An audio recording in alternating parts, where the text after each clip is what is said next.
चलिए आज देखते हैं क्लास 7 का साइंस सजीवों में परिवहन एवं उत्सर्जन पाठ 13 अभ्यास का प्रश्न उत्तर।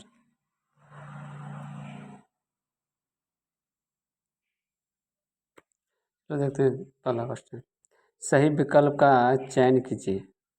पहला नंबर, पेशीय नालिका जिसके द्वारा मूत्र शरीर से बाहर निकलता है, इसका उत्तर हो जाएगा ख नंबर, मूत्र नाली से। नेक्स्ट दूसरा नंबर, रक्त नालिकाओं में पोषक पदार्थ का अवशोषण व गैसों का आदान प्रदान निम्न से किसके द्वारा होता है, इसके द्वारा होता है, ये हो जाएगा उत्तर कोशिका द्वारा। क्वेश्चन नंबर 2 देखते हैं, खाली स्थान रिक्त स्थान। रिक्त स्थानों की पूर्ति कीजिए। पहला नंबर, हीमोग्लोबिन लाल रक्त कोशिकाओं में पाया जाता है। दूसरा नंबर,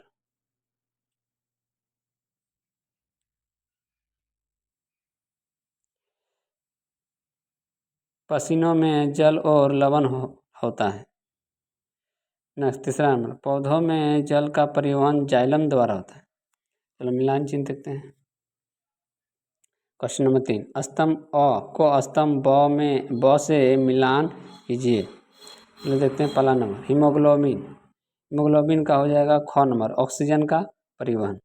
दूसरा नंबर, श्वेत रक्त कोशिकाएं, इसका उत्तर हो जाएगा घ नंबर, बाहरी रोगाणुओं से रक्षा। तीसरा नंबर,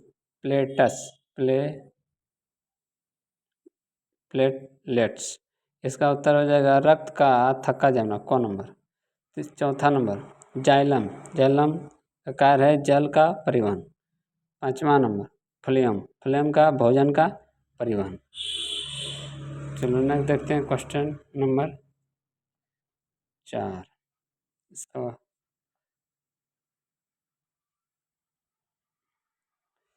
चलो देखते हैं, पौधों तथा जंतुओं में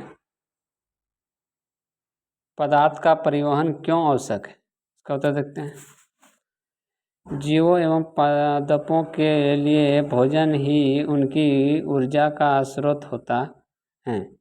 पौधे अपना भोजन मृदा से जल तथा पोषक तत्वों का अवशोषण करके ग्रहण करते हैं तथा पत्तियों तक पहुंचाते हैं।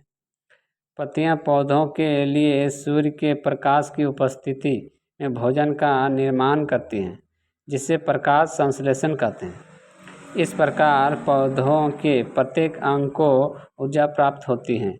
इसी प्रकार प्रत्येक जीव के लिए भी ऊर्जा का मुख्य स्रोत भोजन है। जीव की प्रत्येक कोशिकाओं में ग्लूकोज का विखंडन होने से ऊर्जा निर्मुक्त होती हैं। कोशिकाएं इन ऊर्जा का उपयोग जीवन की मूल क्रिया विधियों को संपादित करने में करती हैं। अतः यह आवश्यक है कि जीव तथा पादपों की प्रत्येक कोशिका और अंग में भोजन का परिवहन किया जाए। चलो नेक्स्ट क्वेश्चन देते हैं, क्वेश्चन नंबर 5।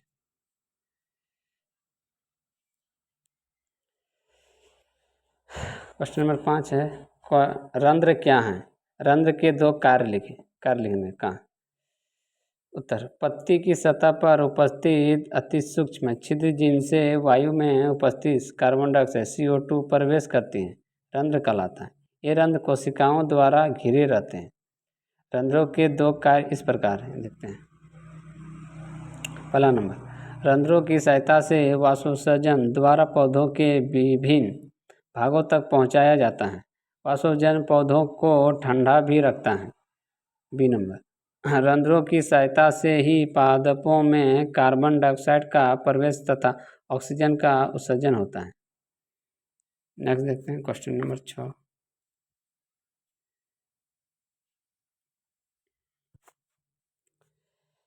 छठा नंबर, शरीर के सभी अंगों में रक्त की आवश्यकता क्यों होती है, उत्तर होगा, रक्त की आवश्यकता शरीर के सभी अंगों को होती है।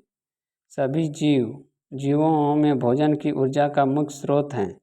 यह भोजन प्रत्येक कोशिका में ग्लूकोज के रूप में विखंडित होकर ऊर्जा उत्पन्न करता है। अतः प्रत्येक कोशिका में भोजन का परिवहन आवश्यक है।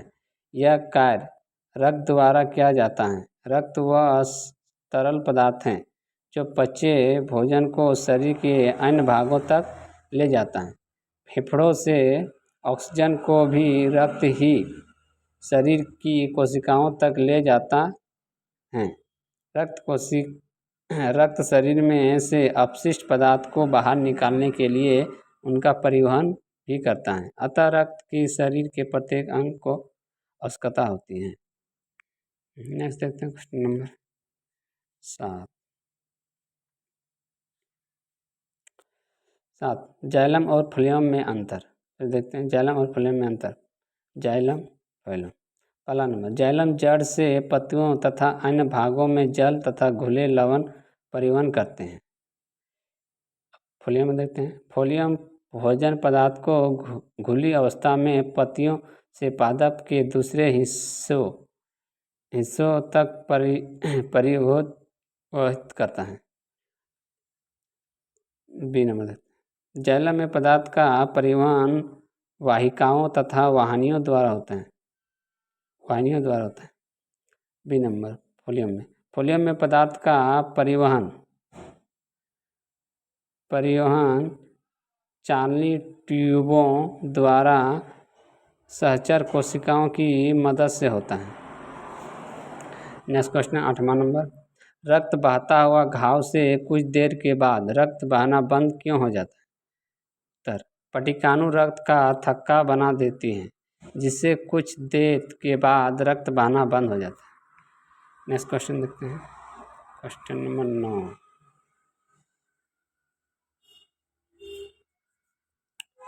क्या होगा यदि रक्त में पटिकानु नहीं होंगे? रक्त में यदि पटिकानु नहीं होंगे तो क्या होगा?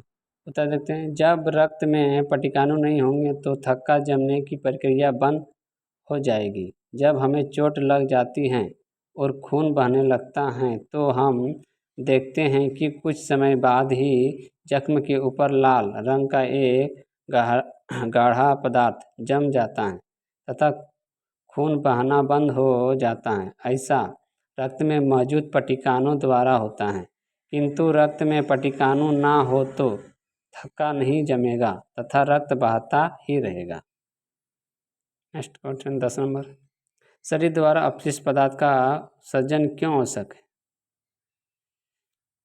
उत्तर, अपचित भोज्य पदार्थ को शरीर से बाहर निकालना आवश्यक होता है। कार्बन डाइऑक्साइड भी अपशिष्ट पदार्थ हैं जिससे शरीर से निकालना आवश्यक है। पसीने के द्वारा भी शरीर से पानी तथा लवण बाहर निकालते हैं। जब कोशिकाएं अपना कार्य करती हैं तब कुछ अपशिष्ट पदार्थ उत्सर्जित होते हैं। ये जहरीले होते हैं, अतः इनको शरीर से बाहर निकाला जाना आवश्यक होता है। अतः यह आवश्यक है कि अपशिष्ट पदार्थों का उत्सर्जन किया जाए। नेक्स्ट क्वेश्चन देखें, क्वेश्चन नंबर 11। क्वेश्चन नंबर 11 में बोल रहा है, मानव उत्सर्जन तंत्र का चित्र बनाएं और उसके विभिन्न भागों को नामांकित करें। ये चित्र है, इसका नाम देखते हैं। इसका नाम धमनी है, बाह्यविकृत, मूत्रवाहिनी, मूत्राशय, मूत्रमार्ग। ये वाला मूत्ररंध्र, दयाविकृत, ये सीरा। नेक्स्ट क्वेश्चन देखते हैं, क्वेश्चन नंबर 12।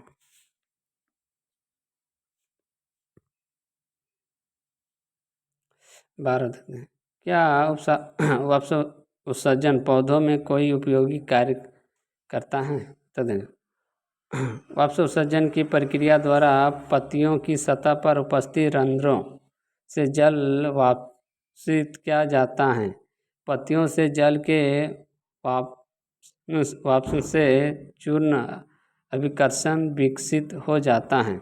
विशाल वृक्षों में अधिक ऊंचाई तक जल का विकर्षण इसी प्रकार होता है। वाष्प उत्सर्जन पादप को ठंडा रखने में भी सहायता करता है।